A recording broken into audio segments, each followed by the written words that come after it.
Raul Reyes Postal delay kept renewals of DACA applications from reaching immigration officials. US Postal Service admits snafu, but immigration agency leaves dreamers vulnerable to deportation. That is what the government is essentially telling young immigrants whose Deferred Action for Childhood Arrivals, or DACA, renewals did not arrive on time, due to delays with the US Postal Service. In one instance, a New York lawyer mailed her client's application on September 14, 3 weeks in advance, via certified mail. In a Chicago case, an applicant sent his renewal on September 13. Neither of these were received until October 6, after the deadline. Some applications sat at a Chicago processing center for up to 20 days before being delivered late, according to the New York Times account. What is unusual here is that the Postal Service has admitted that it was at fault. A spokesman for the post office told the Times that there had been an unintentional temporary mail processing delay in the Chicago area. Despite this, the government is denying the delayed DACA renewals anyway, making these young people potentially eligible for deportation. The government's position on these DACA renewals flies in the face of common sense, reason and compassion.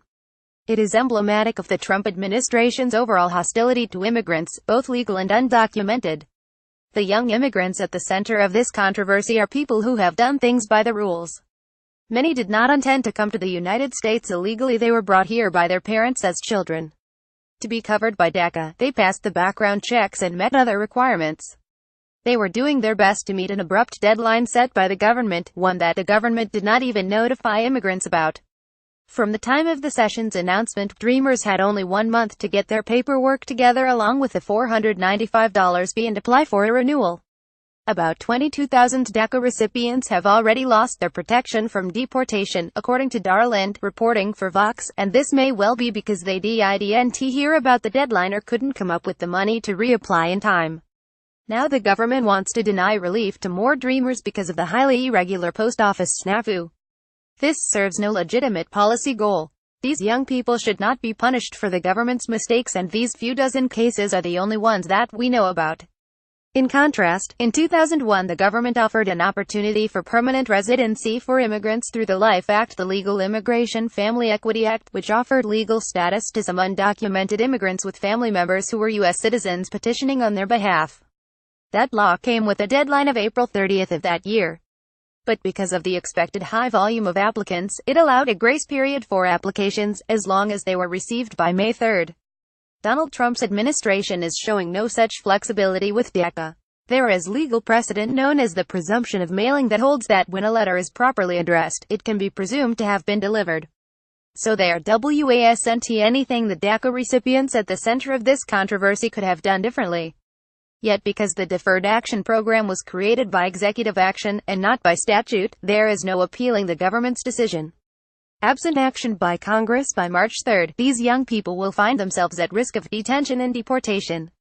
Some Trump administration insiders may think being absolute hardliners on immigration plays well with their base. However, 70% of people who approve of Trump's performance as president want DACA to continue, according to an SSRS study conducted for CNN in September. True, due to congressional inaction, our country has made zero progress on comprehensive immigration reform. Still, it is hard to see how national security benefits from punishing people because of bureaucratic incompetence. It makes no sense, unless viewed as part of the larger pattern of xenophobia we've seen under Trump. His administration has eliminated the Obama-era immigration enforcement priorities, sowing fear in immigrant communities and putting all undocumented people at risk of removal. It has sought limits on legal immigration. It has begun dismantling the temporary protection status program for Central Americans.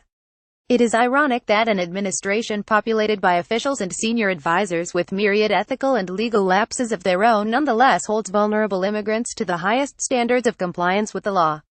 Ironic and troubling, the U.S. Citizenship and Immigration Service's position on the belated DACA renewals is unfair, pointless and cruel. Sadly, under this administration, it is also totally predictable.